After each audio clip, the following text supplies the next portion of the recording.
Hello friends, Assalamu alaikum.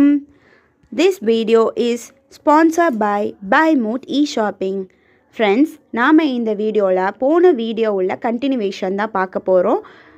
சீரத்துன் நபியோட வாழ்க்கை வரலாறு பார்த்தோம். அதோட கண்டினியூவேஷன் இந்த வீடியோல பார்க்கலாம். வாங்க ஃப்ரெண்ட்ஸ் வீடியோக்குள்ள போகலாம்.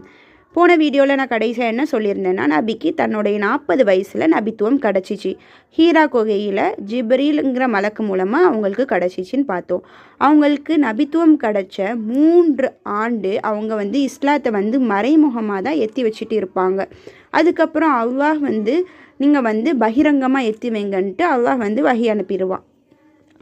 ஸோ ஃபஸ்ட்டு அவங்க இஸ்லாத்தை எத்தி வைக்கும்போது யாரெல்லாம் அதை ஏற்றார்கள் அப்படின்னா, ஆண்களில் அபுபக்கர் சித்திக் ரலியல்லாஹு அன்ஹு, பெண்களில் ஹதீஜா பின்த் ஹுவைலித் ரலியல்லாஹு அன்ஹா, சிறுவர்களில் அலி ரலியல்லாஹு அன்ஹு, அடிமைகளில் ஜெயித் இப்னு ஹாரிசா ரலியல்லாஹு அன்ஹு, உரிமை விடப்பட்ட அடிமைகளில் பிலால் ரலியல்லாஹு அன்ஹு.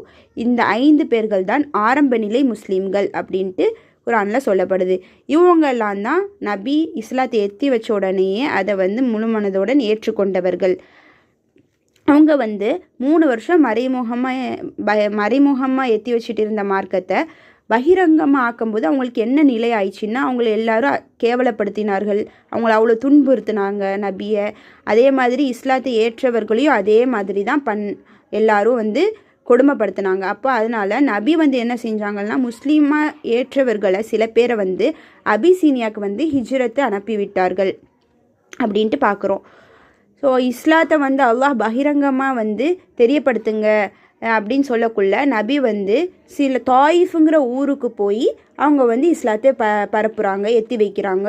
அதே மாதிரி மக்காவுக்கு அந்த காலத்தில் மக்காக்கெல்லாம் வணங்க வருவாங்கள்ல, சிலைகளெல்லாம் வச்சு வணங்க வருவாங்க. ஸோ மக்காவில் வர்ற ஆட்கள்கிட்டையும் ஹஜ்ஜு செய்கிறவங்கக்கிட்டையும் அந்த மாதிரி அவங்க நபி அவங்களோட ஏகத்துவ செய்தியை ஆரம்பித்தார்கள். நபிக்கு தன்னுடைய மனைவியும் அவங்களுடைய சிறிய தந்தையான அபு தாலிஃப் அவங்களும் மரணித்து விடுவாங்க. அந்த ஆண்டு ஹிஜ்ரி 10ஆம் ஆண்டு. அதுக்கு பேர் ஆமுன் ஹுசன் அப்படின்னு சொல்லுவாங்க.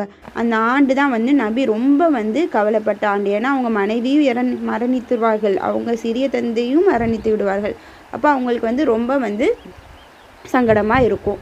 அல்லாஹ்கிட்ட ரொம்ப துவா செய்வாங்க. ஒரு பெரிய இழப்புன்னு சொல்லலாம் அவங்களுக்கு. அதே மாதிரி நபிக்கு தன்னோட 50 வயது வரைக்கும் மக்களை தான் ஏகத்துவ செய்தி அவங்களோட ஏகத்துவத்தை நடத்திட்டு இருந்தாங்க. 50 வயதுக்கு அப்புறத்துக்கு மதீனாவுக்கு அல்லாஹ் அவங்கள போக சொல்லிட்டான். ஆனால் நபிக்கு மக்கால வச்சு தொழுகை கடமையாக்கப்பட்டுச்சு.